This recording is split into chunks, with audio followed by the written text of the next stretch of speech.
2020 କଥା। ସମଗ୍ର ବିଶ୍ୱରେ କରୋନା ମହାମାରୀ ବ୍ୟାପୀ ବ୍ୟାପକ ଜୀବନହାନି ହେଲା। ସେହି ସମୟରେ ବୌଦ୍ଧ ଜିଲ୍ଲା ଅନ୍ତର୍ଭୁକ୍ତ ଏକ ଅଜ୍ଞାତ ପଲ୍ଲୀରେ ରହୁଥିବା ରାଜୀବ ଦିଗାଳଙ୍କ ପରିବାର ଉପରେ ମଧ୍ୟ ଚଡ଼କ ପଡ଼ିଲା। ପରିବାରର ଏକମାତ୍ର ଆୟ କରୁଥିବା ବ୍ୟକ୍ତି ଅର୍ଥାତ୍ ରାଜୀବଙ୍କ ପିତା କରୋନା ମହାମାରୀରେ ଚାଲିଗଲେ। ଘରେ ମା ଆଉ ଜଣେ ବଡ଼ ଭାଇ। ବାପା ସରକାରୀ ଚାକିରି କରୁଥିଲେ ସୁଦ୍ଧା ଏହି ଦୁଇ ଭାଇଙ୍କୁ ସରକାରୀ ସହାୟତା ନାମରେ କିଛି ଟଙ୍କା ମିଳିଲା ସିନା ପିତାଙ୍କ ଚାକିରି ମିଳିଲା ନାହିଁ। ତେଣେ ସବୁଆଡ଼େ ଏହି ରୋଗର ଭୟାବହତା ଦେଖି ଏମାନେ ଘରୁ ବାହାରି ଯାଇପାରିଲେ ନାହିଁ କି କୌଣସି ସହାୟତା ପାଇବା ଆଶା ରହିଲା ନାହିଁ। ବଡ଼ ଭାଇ ସଞ୍ଜୀବ ବୟସରେ ବଡ଼ କିନ୍ତୁ ଅତି ସରଳ ସ୍ୱଭାବ।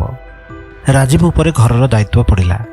ମା କହିଲେ, କିଛି ଟଙ୍କା ଅଛି, ନେଇକି ଯାଅ, ବ୍ୟବସାୟ କିଛି କର। ହେଲେ ରାଜୀବ ଏଥିରେ ସହମତ ନଥିଲା। ତେଣୁ ସେ କିଛି କାମଧନ୍ଦା ଆଶାରେ ଭୁବନେଶ୍ୱର ଆସିଗଲା। ସୌଭାଗ୍ୟବଶତଃ ତାଙ୍କ ଗାଁ ଲୋକ ଜଣେ ଦେଖା ହେବା ପରେ ଗୋଟିଏ ଦୋକାନରେ ଚାକିରି କରାଇଦେଲେ। ଦୈନିକ ସକାଳୁ ଦୋକାନକୁ ଆସୁଥିବା ସାମାନ ବୁଝି ରଖିବା ଦାୟିତ୍ୱ ତାର। ମାସିକ 5,000 ଟଙ୍କା। ଦୋକାନ ଭାଡ଼ି ଉପରେ ଗୋଟିଏ ବଖରା ଘର ଥିଲା, ଯେଉଁଠି ଦୋକାନର ଆଉ 3 ଜଣ ପିଲା ରହୁଥିଲେ।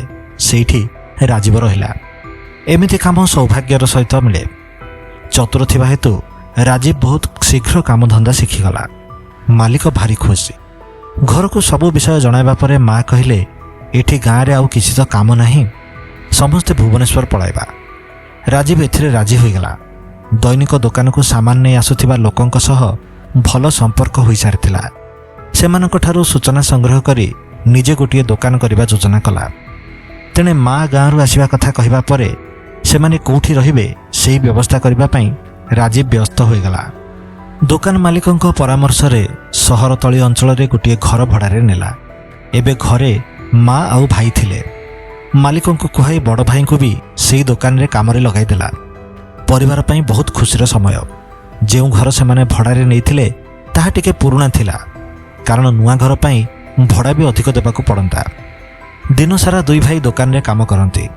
ଘରକୁ ଫେରିଲେ ଖାଇଦେଇ ଶୋଇଯାଆନ୍ତି। ମା ଦିନସାରା ଘରେ ରହେ, ସେମାନଙ୍କ ପାଇଁ ରୋଷେଇ କରେ। ହେଲେ ମାର ଦେହ ଭଲ ରହୁନଥିଲା।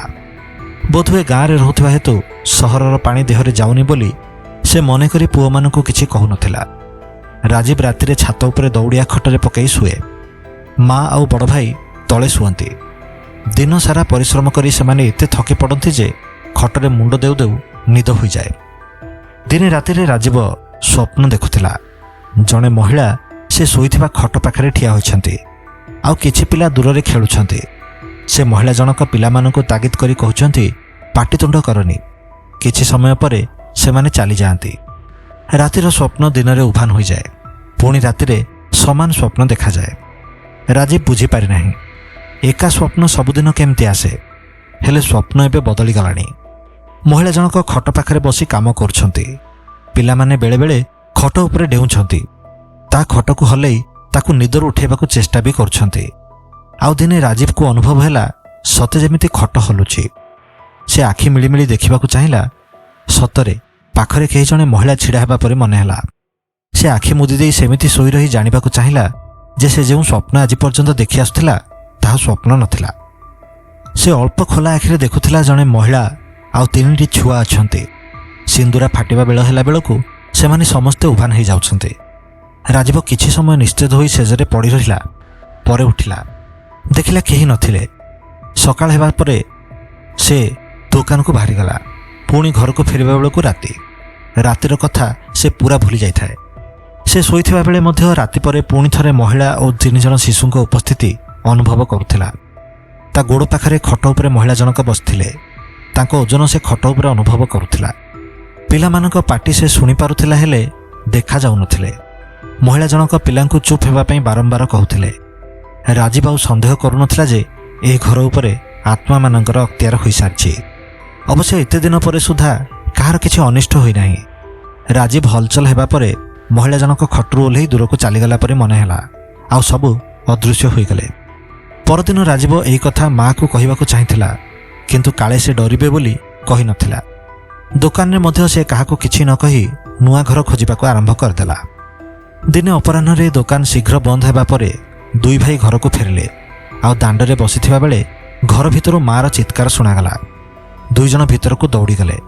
ମା ମଝି ଘରେ ସ୍ଥାଣୁ ପାଲଟି ଠିଆ ହୋଇଥାନ୍ତି। ତାଙ୍କ ଆଙ୍ଗୁଠି ଗାଧୁଆ ଘର ଆଡ଼କୁ ଥାଏ। ସେଠି ପାଣି ଅନବରତ ଚାଲିଥାଏ। ଗାଧୁଆ ଘରୁ କିଏ ଜଣେ ଗୁଣୁଗୁଣୁ ହୋଇ ଗୀତ ଗାଇବା ଶୁଣାଯାଉଥାଏ।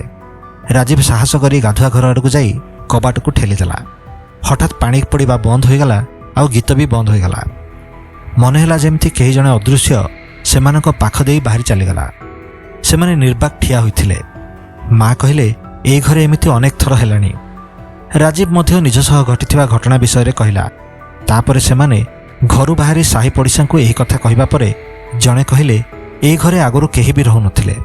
ଆପଣମାନେ କେମିତି ଏତେ ଦିନ ରହିଲେ ବୋଲି ଆମେ ଆଶ୍ଚର୍ଯ୍ୟ ହୋଇ ରହିଯାଇଥିଲୁ। ଅନେକ ବର୍ଷ ତଳେ ଏହି ଘରେ ଗୋଟିଏ ପରିବାର ରହୁଥିଲେ, ଆଉ ଶୁଣାଯାଏ ପରିବାରକୁ କେହି ଜଣେ ବିଷ ଦେଇ ମାରିଦେଇଥିଲା। ତାପରେ ଏ ଘର ଅନେକ ଦିନ ବନ୍ଦ ରହିଥିଲା। ହେଲେ ଯେବେ ବି ନୂଆ ଲୋକ ଆସୁଥିଲେ ଦିନେ 2 ଦିନ ପରେ ଚାଲି ଯାଉଥିଲେ। ରାଜୀବ ଆଶ୍ଚର୍ଯ୍ୟ ହୋଇ ଚାହିଁ ରହିଲା।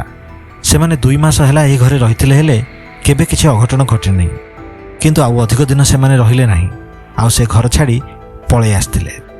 ମାଙ୍କ ଦେହ ବାରମ୍ବାର ଖରାପ ହେବାର କାରଣ ବୋଧହୁଏ ସେଇ ଘର ହିଁ ଥିଲା। କାରଣ ନୂଆ ଘର ଯିବା ପରେ ମାର ସ୍ୱାସ୍ଥ୍ୟ ଭଲ ରହିଥିଲା। କିନ୍ତୁ ସେ ଘରର କାହାଣୀ ରାଜୀବ ଓ ତା ପରିବାରକୁ ଅନେକ ସମୟରେ ମନେ ପଡ଼େ ଓ ଦେହ ଶୀତେଇ ଯାଏ।